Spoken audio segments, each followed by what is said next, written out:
IFM News. IFM News. IFM News. Lokal.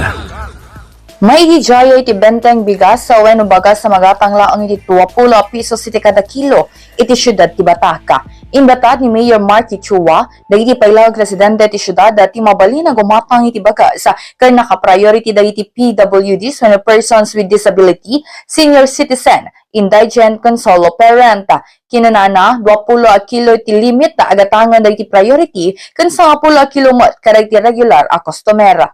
Sinabay lang namin siya sa regular kadiwa namin every 15, 16, and 30 and 31 of the month. No? Mid-month and end of the month. Sinabay po namin. Actually, it is the program of the Food Terminal Inc. No? Partnered with, I think, NFA. Itong program nila is the subsidized na bigas. Ito yung direktiba actually ni Presidente PBBM. Sabi niya, dapat tulungan natin yung mga naghihirap na mga tao through rice subsidy. Bale, ito yung BBM rice, sabi nga nila. Benteng bigas, meron na. Sabi nila, yan, BBM rice. Nag-order ang Batak. No? Initially, ma'am, medyo hesitant pa kami. Kasi hindi pa namin nakita yung quality.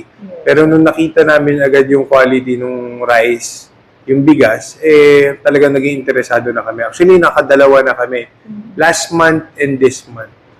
Last month, nakabenta sila actually ng, I think, 7,000 kilos. Pero nung last week, naubos namin yung 25,000 na kilos. So, ang priority po natin doon is PWD, senior citizen, indigent, solo parent. Sila po ang priority, pero open po siya para for all. Basta meron pa po yung stocks. Naubos po talaga siya. Ngayon kasi ma'am, Batak residents lang ang kinikater namin para po ma-control lang po namin. Pero ang alam ko, pwede silang pumunta sa NFA or FTA for Food Terminal Inc. para ma-check po nila yung programa. Hindi lang naman sa Batak to. Pwede po rin nilang gawin sa mga ibang LGUs. Yes, sir. Sir, iti may isang tao, mano nga kilo iti limit na deti nagatang? Ang ginawa namin, nilimit namin siya sa 20 kilos pag priority ka. Pero pag regular customer ka, 10 kilos. So, malaking tipid rin po talaga kasi itong 20 pesos na bigas, yung mga iba po ang nakukuha nila sa isang pamilya, 3. So, 60 kilos. So, malaking bagay po yun. Kawayatan na itinapalabas sa lawas sa Ket Insigida na Ilako, iti 25,000 kilos sa baga sa 17,000 kilos sa itinapan na abulan na iti Marso.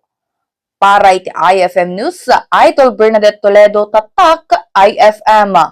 IFM News. IFM News. IFM News. Lokal.